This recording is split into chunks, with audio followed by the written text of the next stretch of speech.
Prince and the Pauper. Novel by Mark Twain.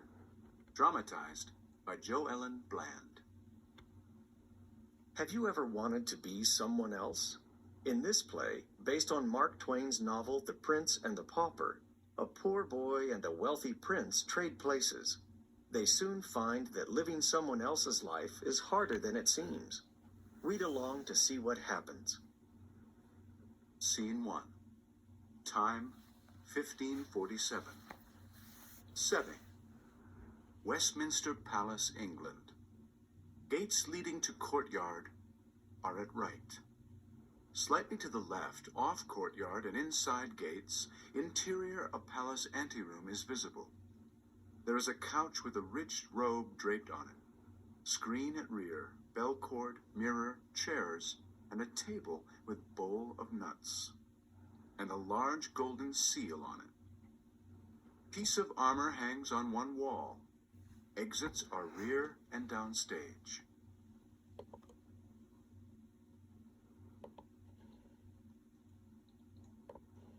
At curtain rise, 2 guards, one at right, one at left, stand in front of gates, and several villagers hover nearby, straining to see into courtyard where Prince may be seen through fence, playing.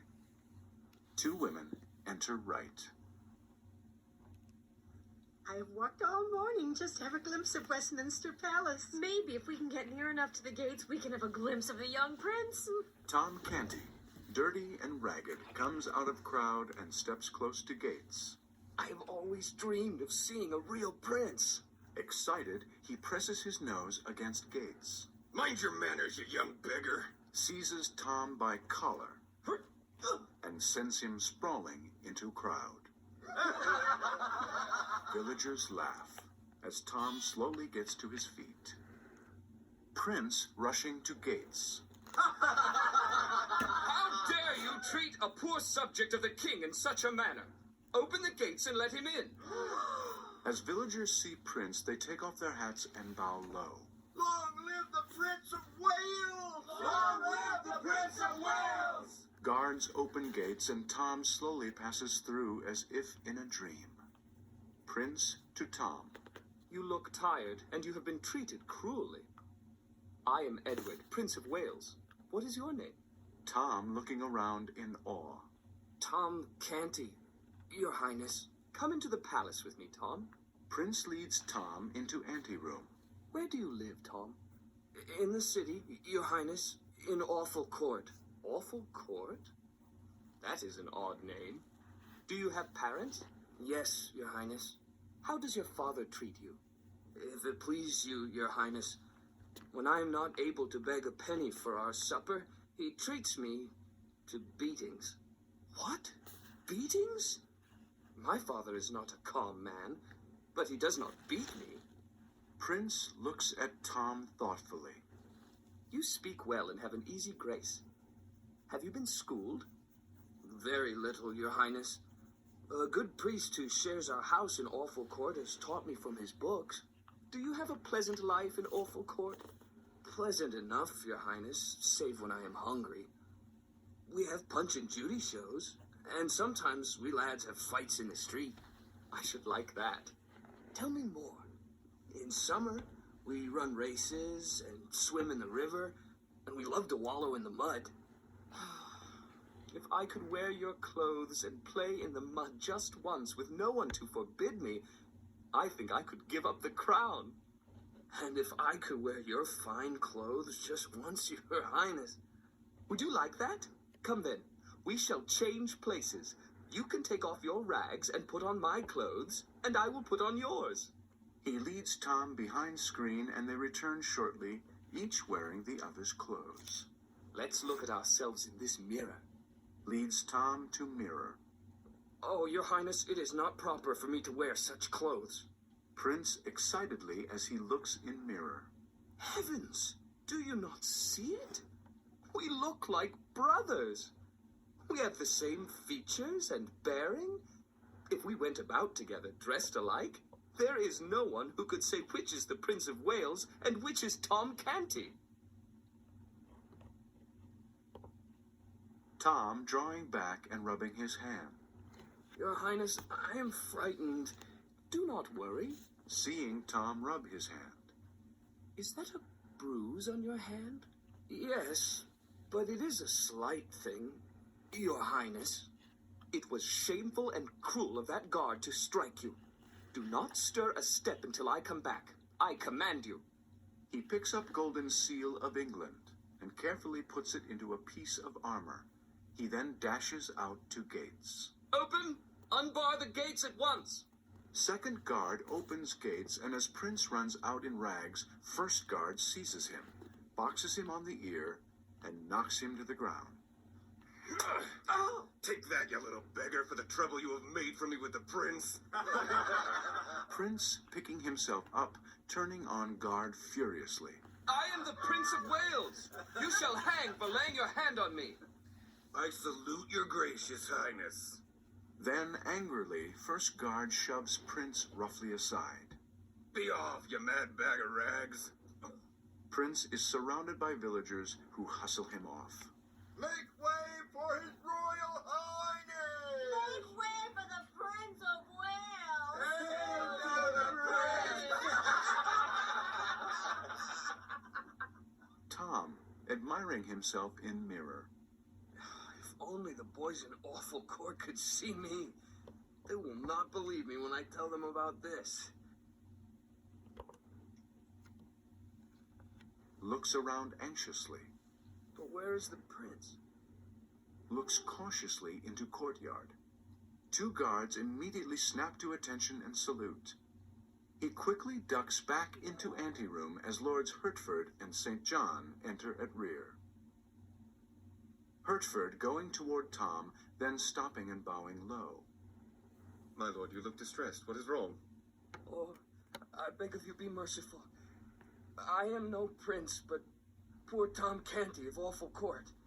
Please, let me see the prince, and he will give my rags back to me and let me go unhurt. Kneeling. Please be merciful and spare me.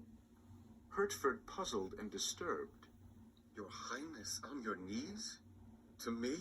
Bows quickly, then aside to St. John. The prince has gone mad. We must inform the king. To Tom. A moment, your highness. Hertford and St. John exit rear. Oh, there is no hope for me now. They will hang me for certain. Hertford and St. John re-enter supporting King. Tom watches in awe as they help him to couch, where he sinks down wearily. King beckoning Tom close to him. Now, my son, Edward, my prince, what is this? Do you mean to deceive me, the king, your father, who loves you and treats you so kindly? Tom dropping to his knees. You are the king? Then I have no hope. My child, you are not well. Do not break your father's old heart. Say you know me. Yes, you are my lord the king, whom God preserve. True? That is right. Now, you will not deny that you are Prince of Wales, as they say you did just a while ago?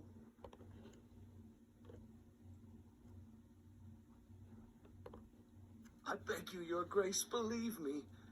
I am the lowest of your subjects, being born a pauper, and it is by a great mistake that I am here. I am too young to die. Oh, please spare me, sire. Die? Do not talk so, my child. You shall not die. God save you, my king. And now, may I go? Go? Where would you go? Back to the alley where I was born and bred to misery. My poor child. Rest your head here. He holds Tom's head and pats his shoulder, then turns to Hertford and St. John. Alas, I am old and ill, and my son is mad. But this shall pass. Mad or sane, he is my heir and shall rule England. Tomorrow he shall be installed and confirmed in his princely dignity. Bring the Great Seal. Hertford bowing low. Please, Your Majesty, you took the Great Seal from the Chancellor 2 days ago to give to His Highness the Prince. So I did. My child, tell me, where is the Great Seal? Indeed, my lord, I do not know. Ah, your affliction hangs heavily upon you. But 'tis no matter. You'll remember later. Listen carefully. I command you to hide your affliction in all ways that be within your power. You shall deny to no one that you are the true prince, and if your memory should fail you upon any occasion of state, you shall be advised by your uncle, the Lord Hertford. The king has spoken. The king shall be obeyed. And now, my child, I go to rest. He stands weakly, and Hertford leads him off, rear. Tom wearily to St. John. May it please your lordship to let me rest now? So it please your highness, it is for you to command and us to obey. But it is wise that you rest, for this evening you must attend the Lord Mayor's banquet in your honor. He pulls bell cord, and 3 pages enter and kneel before Tom. Banquet? Terrified, he sits on couch and reaches for cup of water. But first page instantly seizes cup, drops on one knee, and serves it to him. Tom starts to take off his boots, but second page stops him and does it for him. He tries to remove his cape and gloves, and third page does it for him. I wonder that you do not try to breathe for me also. Lies down cautiously. Pages cover him with robe, then back away and exit. St. John to Hertford as he enters. Plainly, what do you think? Plainly, this. The king is near death. My nephew, the Prince of Wales, is clearly mad and will mount the throne mad. God protect England, for she will need it. Does it not seem strange that madness could so change his manner from what it used to be?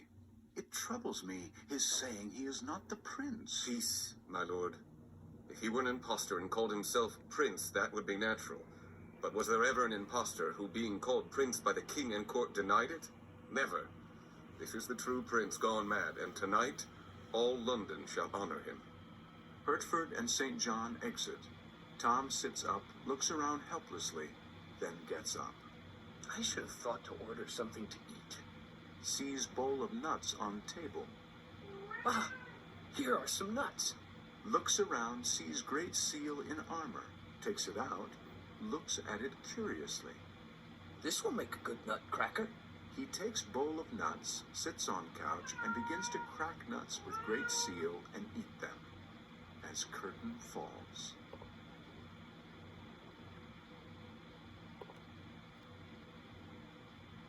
Scene 2. Time, later that night.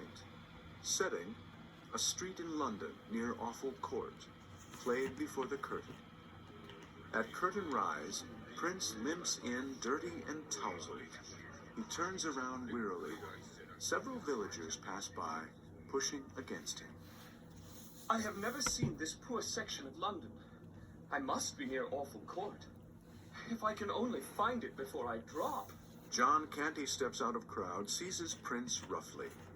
Out at this time of night, and I warrant ye haven't brought a farthing home. If that is the case, and I do not break all the bones in your miserable body, then I am not John Canty. Oh, are you his father? His father? I am your father, and... Take me to the palace at once, and your son will be returned to you. The king, my father, will make you rich beyond your wildest dreams. Oh, save me, for I am indeed the Prince of Wales. Canty staring in amazement. Gone stark mad, but mad or not, I'll soon find where the soft places lie in your bones. Come home! Starts to drag Prince off. Let me go! I am the Prince of Wales, and the king shall have your life for this. I'll take no more of your madness. Raises stick to strike, but Prince struggles free and runs off, and Canty runs after him. Scene 3. Setting, same as Scene 1, with addition of dining table set with dishes and goblets on raised platform. Throne-like chair is at head of table. At curtain rise, a banquet is in progress. Tom, in royal robes, sits at head of table, with Hertford at his right and St. John at his left. Lords and ladies sit around table eating and talking softly. Tom to Hertford. What is this, my lord? Holds up a plate. Lettuce and turnips, your highness. Lettuce and turnips? I have never seen them before. Am I to eat them? Yes, your highness, if you so desire. Tom begins to eat food with his fingers. Fanfare of trumpets is heard. And herald enters, carrying scroll. All turn to look.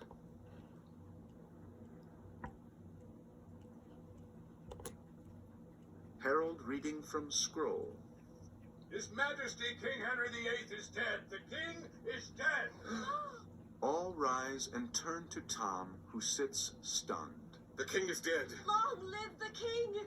Long live Edward, King of England. All bow to Tom.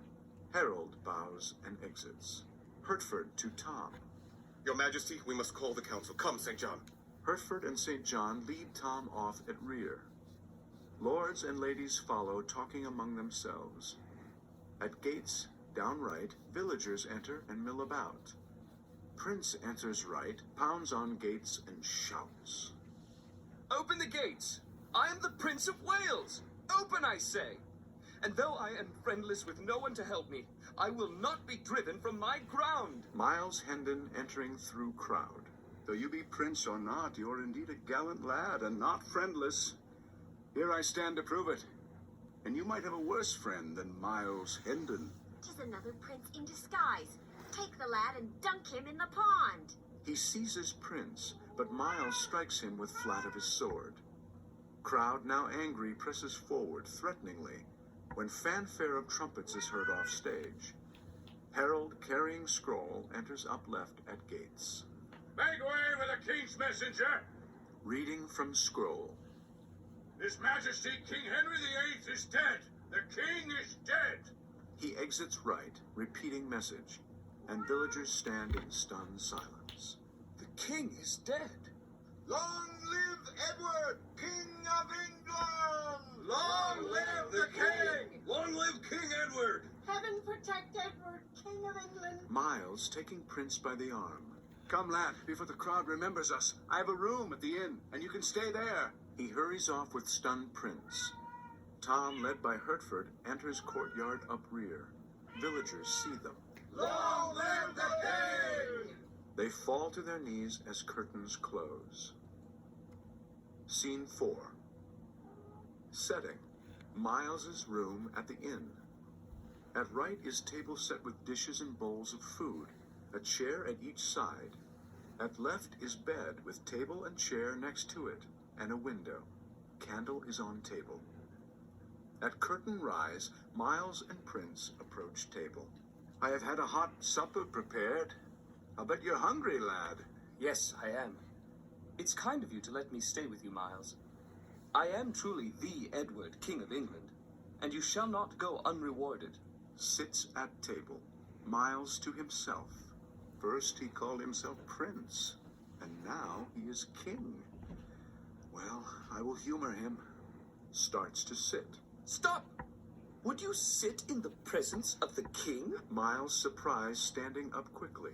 I beg your pardon, your majesty. I was not thinking. Stares uncertainly at Prince, who sits at table expectantly. Miles starts to uncover dishes of food, serves Prince, and fills glasses. Miles, you have a gallant way about you. Are you nobly born? My father is a baronet, your majesty. Then you must also be a baronet. My father banished me from home 7 years ago. So I fought in the wars.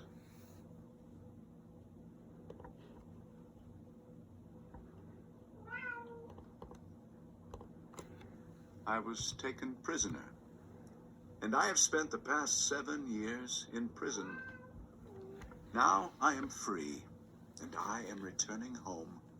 You have been shamefully wronged, but I will make things right for you.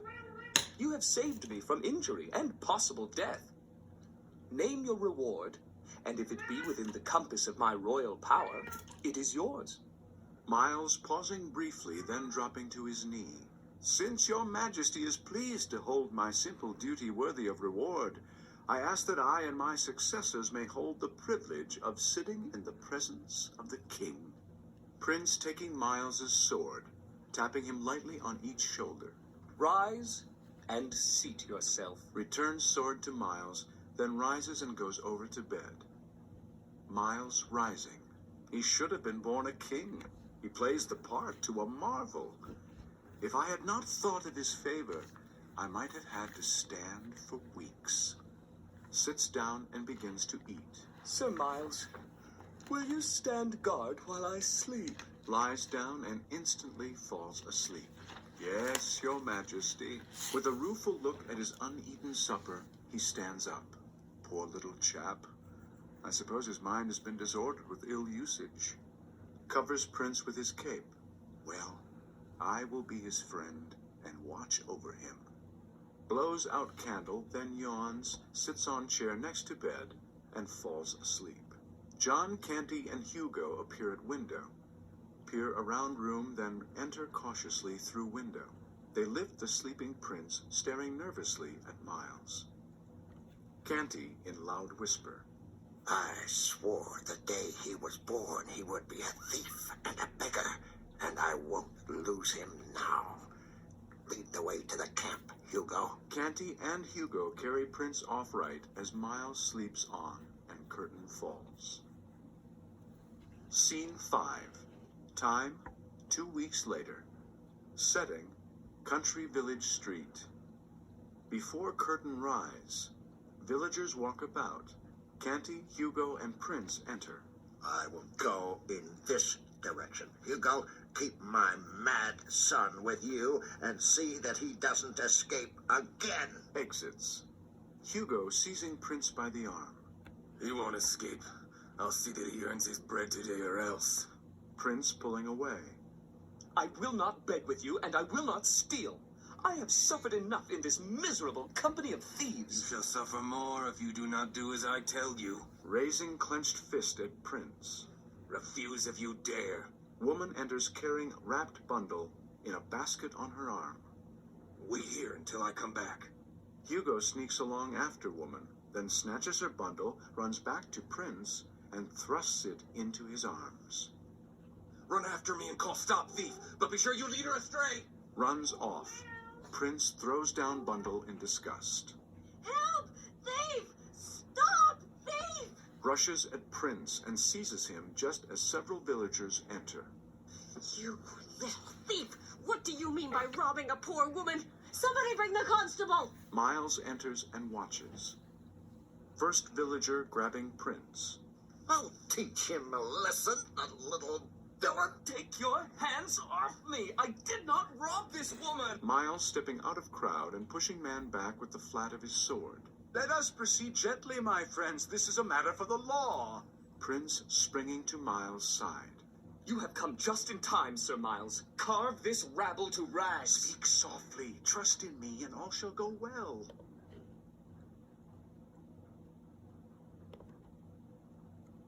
Constable entering and reaching for Prince. Come along, young rascal. Gently, good friend. He shall go peaceably to the justice. I will not go before a justice. I did not do this thing. Miles taking him aside. Sire, will you reject the laws of the realm, yet demand that your subjects respect them?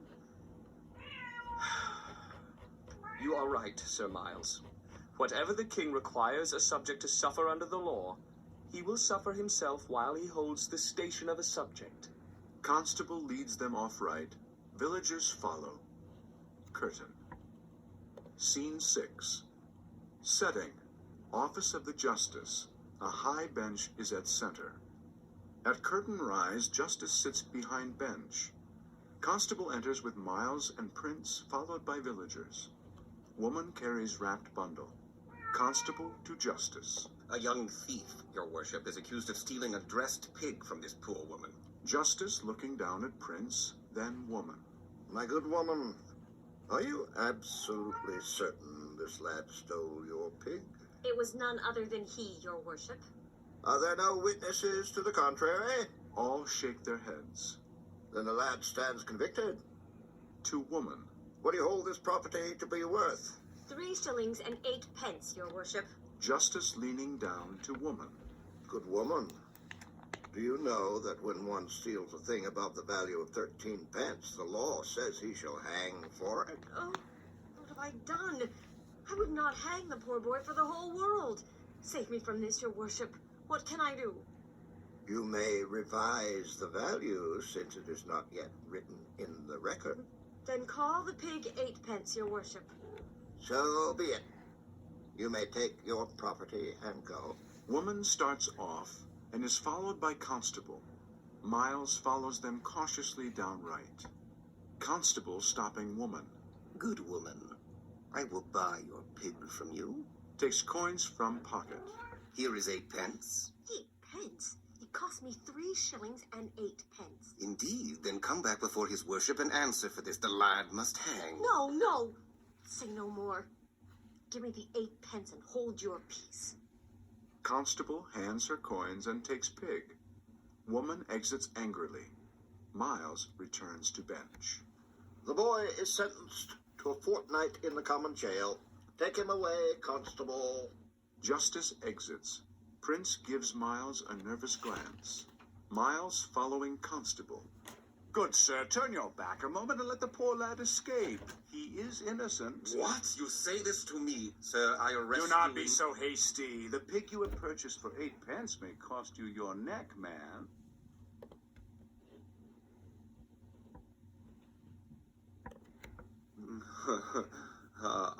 But I was merely jesting with the woman, sir. Would the justice think it a jest? Good sir, the justice has no more sympathy with a jest than a dead corpse.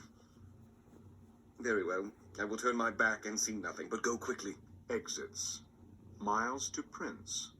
Come, my liege, we are free to go, and that band of thieves should not set hands on you again, I swear it. Can you believe, Sir Miles, that in the last fortnight I, the King of England, have escaped from thieves and begged for food on the road? I have slept in a barn with a calf. I have washed dishes in a peasant's kitchen and narrowly escaped death. And not once in all my wanderings did I see a courier searching for me. Is it no matter for commotion and distress that the head of state is gone? Still busy with his pathetic dream. It is strange indeed, my liege. But come, I will take you to my father's home in Kent. We are not far away. There you may rest in a house with 70 rooms. Come, I am all impatience to be home again. They exit, Miles in cheerful spirits, Prince looking puzzled as curtains close. Scene 7. Setting, village jail. Bare stage with barred window on one wall. At curtain rise, 2 prisoners in chains are on stage. Jailer shoves Miles and Prince in chains on stage. They struggle and protest. But I tell you, I am Miles Hendon. My brother Sir Hugh has stolen my bride and my estate. Be silent, impostor. Sir Hugh will see that you pay well for claiming to be his dead brother and for assaulting him in his own house. Exits. Miles sitting with head in hands. Oh, my dear Edith, now wife to my brother Hugh against her will. And my poor father, dead. At least you have your life, sir. I'm sentenced to be hanged for killing a deer in the King's Park. And I must hang for stealing a yard of cloth to dress my children. Prince moved to prisoners. When I mount my throne, you shall all be free, and the laws that have dishonored you shall be swept from the books. Turning away. Kings should go to school to learn their own laws and be merciful. What does the lad mean? I have heard that the king is mad, but merciful. He is to be crowned at Westminster tomorrow. King? What king, good sir? Why, we have only one, His Most Sacred Majesty, King Edward VI. And whether he be mad or not, his praises are on all men's lips. He has saved many innocent lives, and now he means to destroy the cruelest laws that oppress the people. Prince turning away, shaking his head. How can this be? Surely it is not that little beggar boy. Sir Hugh enters with Jailer. Seize the impostor. Miles as Jailer pulls him to his feet. You, this has gone far enough. You will sit in the public stocks for 2 hours, and the boy would join you if he were not so young. See to it, Jailer. And after 2 hours, you may release them. Meanwhile, I ride to London for the coronation. Sir Hugh exits, and Miles is hustled out by Jailer. Coronation? What does he mean? There can be no coronation without me. Curtain falls. Scene 8. Time, Coronation Day. Setting, outside gates of Westminster Abbey, played before curtain. Painted screen or flat at rear represents Abbey. Throne is in center. Bench is near it. At curtain rise, lords and ladies crowd Abbey. Outside gates, guards drive back cheering villagers, among them, Miles. I've lost him. Poor little chap. He's been swallowed up in the crowd. Fanfare of trumpets is heard. Then silence.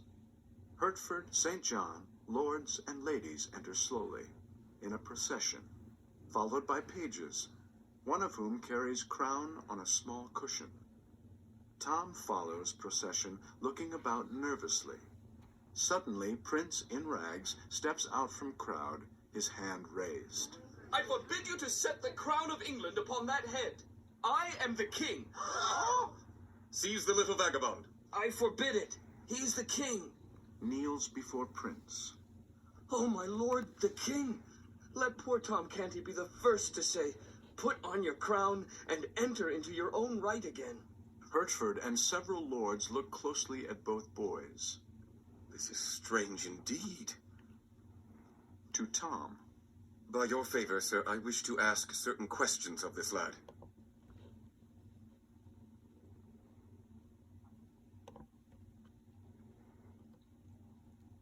I will answer truly whatever you may ask, my lord. But if you have been well trained, you may answer my questions as well as our lord the king. I need a definite proof. Thinks a moment. Ah. Where lies the Great Seal of England? It has been missing for weeks, and only the true Prince of Wales can say where it lies. Wait, was the seal round and thick with letters engraved on it?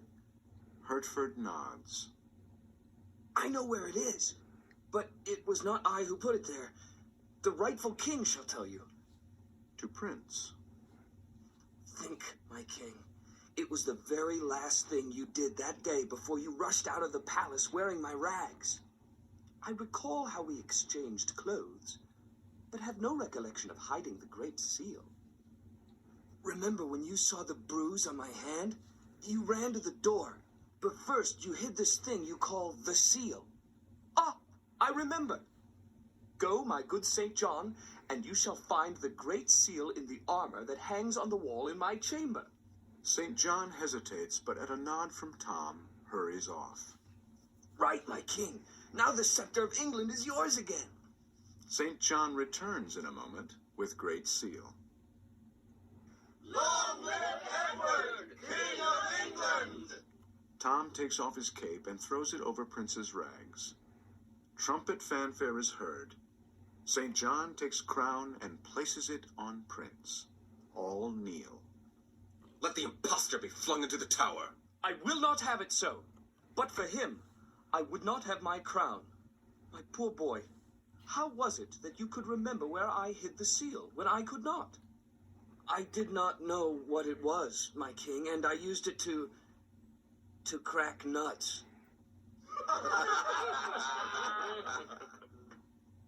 All laugh, and Tom steps back.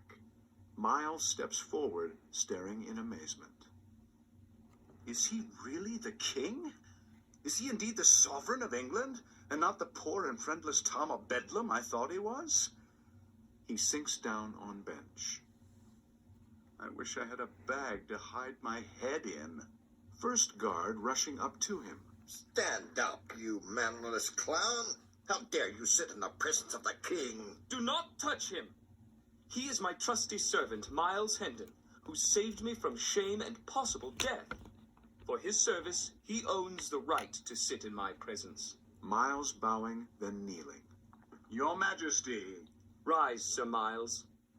I command that Sir Hugh Hendon, who sits within this hall, be seized and put under lock and key until I have need of him. Beckons to Tom.